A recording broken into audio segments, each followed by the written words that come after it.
In 2013, I worked as a flower delivery person, a job many would consider romantic, but that, in reality, had its challenges.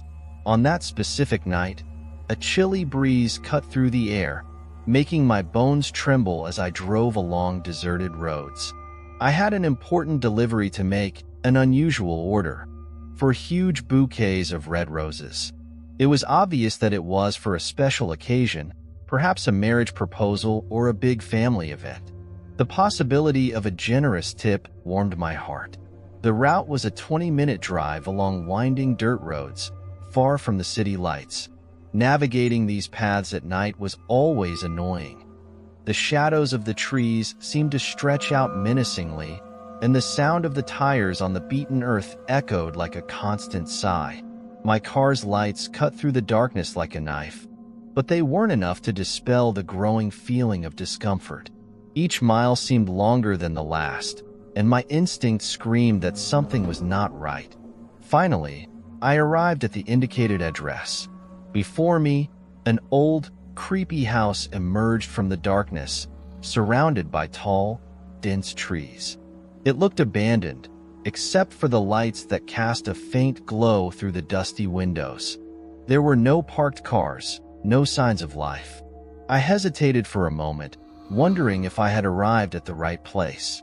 I decided to call my boss, a tough and impatient man who hated when deliveries were returned. With trembling fingers, I dialed his number, and after a few rings, he answered, clearly irritated at being bothered. I explained the situation and asked him to confirm the address. He grunted on the other end of the line, clearly displeased, but told me to at least knock on the door and see if anyone was home. I sighed, knowing I had no choice. I hung up the phone and forced myself out of the car. The night was cold and silent, the kind of silence that makes you hear your own thoughts with frightening clarity. I walked toward the house's door, trying to ignore the feeling of being watched. There was no doorbell, so I knocked hard on the aged wooden door, hoping someone would respond. When I got no answer, a feeling of disappointment and frustration began to take over me. I knocked again, this time harder, while looking around hoping to see some sign of life. It was then that I noticed something unsettling, a movement in the second-floor window. My eyes fixed on the figure that slowly emerged from the shadows. A chill ran down my spine as the seconds dragged on. The figure became clearer, and my nerves slowly unraveled. What I saw next left me frozen in place. In the second-floor window, in the faint light escaping through the dusty curtains, stood an indistinct figure, visible only by its outline. My eyes locked onto that spot, trying to decipher what was before me. My heart raced, each beat echoing in my ears. The figure remained motionless, and for a moment, I thought I was imagining things, but then it moved. The figure slowly approached the window, revealing more details. My stomach churned when I realized that the only part of the face I could clearly see were the eyes. Eyes so wide they looked ready to pop out of their sockets. They shone in an unnatural way, fixed on me with an intensity that made my skin crawl. The feeling of being watched intensified to the point of paralysis. That brief visual connection was enough to make me drop the bouquets I was carrying. The flowers fell to the ground, spreading in an almost poetic scene of red petals contrasting with the surrounding darkness. My mind screamed for me to get back to the car, but my body wouldn't respond. It was only a second, but it felt like an eternity. Finally, I managed to move. With my heart pounding, I ran back to the car, my eyes still glued to the window. The figure didn't move, but the image of those eyes remained etched in my mind. I jumped into the car and started turning the key, desperately trying to start it. The engine didn't catch at first, increasing my panic. It was only on the third attempt that the car finally started, and I sped down the dirt road, the headlights slicing through the darkness frantically. But the relief was brief. As I drove, I felt the car shaking and trembling abnormally. Something was wrong, but I couldn't identify what. The dirt road made the car shake even more, and the sense of imminent danger wouldn't leave me. Then I heard a scratching sound coming from outside, a sharp noise that sent chills down my spine. The car began to lose speed until it finally stopped. I got out to check what was happening, still feeling the weight of those eyes watching me.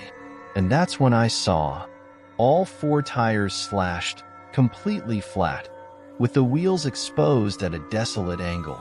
The horror of the situation intensified as I stared at the damage. The thought that someone had done this while I was knocking on the house door sent chills down to my bones. Who could be so silent and quick to do this without me noticing?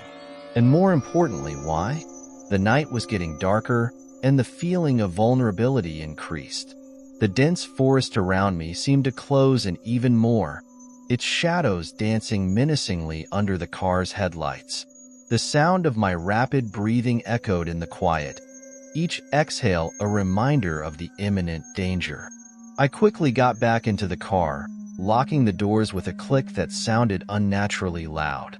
I grabbed my cell phone with trembling hands and called the police. I explained the situation as best as I could, my voice broken by fear and adrenaline.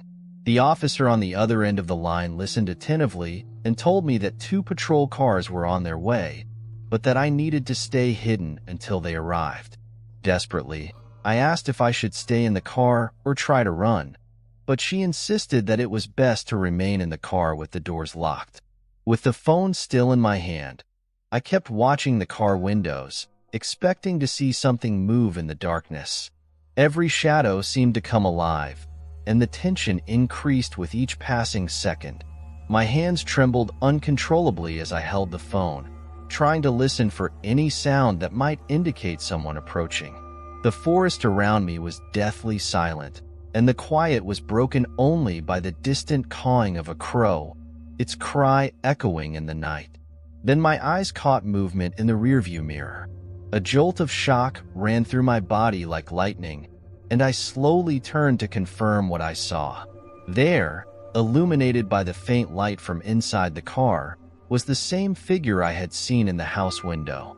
Its eyes, wider than ever, shone with a disturbing intensity. The smile that formed on its face was a macabre spectacle, a terrifying contrast to the expression in its eyes. Panic took hold of me, and without thinking twice, I flung the car door open and ran into the forest. The sound of dry leaves and breaking branches under my feet was deafening, but I couldn't afford to care. I ran until my lungs burned and my body begged for rest. Finally, I found a large fallen log and hid behind it, breathing heavily and covering my mouth with my hand to muffle the sound. The darkness around me seemed to close in, and the fear of being found was almost paralyzing. I stayed there, motionless, for what felt like an eternity, until I finally heard the distant sound of sirens.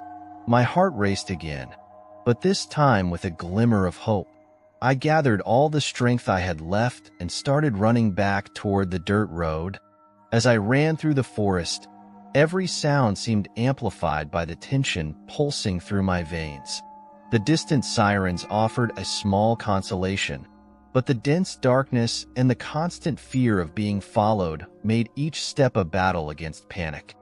Finally, after what felt like an eternity, I reached the dirt road. The red and blue lights flashed in the distance, and I had never felt so relieved to see them. I screamed desperately for help as I ran toward the officers, my legs almost giving way from exhaustion. When I got close to the patrol cars, I collapsed to the ground, breathing heavily and nearly vomiting from the run. The officers quickly came to my aid, helping me up and asking what had happened. My voice came out in broken whispers, but I explained everything as best as I could. The officers' eyes narrowed as they listened to my story, and they began to investigate the area with flashlights. One of the patrol cars headed toward the house while I watched, still trembling and trying to catch my breath. The minutes dragged on as I waited, my mind swirling with images of that figure in the window and the terrifying face in the rearview mirror. Finally, The officers returned from the house, bringing with them some sharp objects. They explained that these objects were likely used to slash my car's tires. Their expressions were serious as they spoke, and a chill ran down my spine as I realized that the danger I had felt was very real. The officers told me that, based on the description of the events, it seemed I had been pursued by some deranged couple, but unfortunately, there was no sign of the culprits. As I listened, my mind wandered, trying to process everything that had happened. The sight of the woman in the window, the disturbing smile in the rearview mirror, the slashed tires, all of it swirled together in a whirlwind of fear and confusion. The officers promised to continue the investigation, but I knew the chances of finding the perpetrators were slim. The terror of the night still lingered in my mind, like a horror movie that refused to end. I decided I could no longer continue in that job. The next day, I resigned and started working at a supermarket, trying to leave the traumatizing experience behind. But the vision of the woman behind my car, with her wide eyes and macabre smile, never completely left me. The dark night and the terrifying events remained etched in my memory, a constant reminder of the danger lurking in the shadows. In the days that followed, the experience of that night didn't leave me in peace. The figure in the window, the disturbing smile in the rearview mirror, the slashed tires, all of it replayed incessantly in my mind, like a horror film that refused to stop. Every time I closed my eyes, I saw those wide eyes, felt the menacing presence of that figure. Fear became a constant companion, lurking in the dark corners of my consciousness. Despite my efforts to move on, working at the supermarket and trying to lead a normal life, the shadow of that night hung over me. I had the impression that, somehow, the story wasn't over yet. Then, about a week later, something unexpected happened. I was closing the store late at night, the city's silence interrupted only by the distant sound of traffic. As I locked the door, my phone rang. It was an unknown number. I answered, curiosity overcoming my fatigue. On the other end of the line, a calm and authoritative voice identified himself as one of the officers who had responded to my call on the night of the incident. "We found something you need to see," he said. "It's important that you come to the station tomorrow morning." My heart raced. What could be so urgent? The night passed slowly, each minute laden with anxiety. When morning finally came, I went to the station, trying to prepare my mind for whatever it was. Upon arrival, I was led to a small interrogation room. The officer who had called me was there, along with another officer I didn't recognize. They showed me a series of photos taken at the house where I had made the delivery. Among the images of sharp objects and slashed tires, there was one photo that chilled my blood. A mural covered with photos of various people, all taken from a distance, as if they were being watched. And there, right in the center, was a photo of me, clearly taken on the night of the delivery, captured while I was in the car, probably before I even noticed anything. "What is this?" I asked, my voice trembling. "This couple," said the officer, "has been wanted for months for suspicious activities. They observe their victims, terrorize them, and then disappear without a trace. You were lucky to escape." Horror took hold of me again. Knowing that I had been targeted by such meticulous and sadistic predators left me speechless. The officers assured me they were doing everything possible to capture them, but the reality was that they were still free.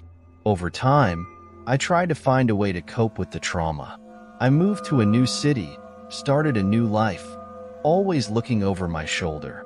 The experience marked me deeply, a constant reminder of the fragility of the security we take for granted.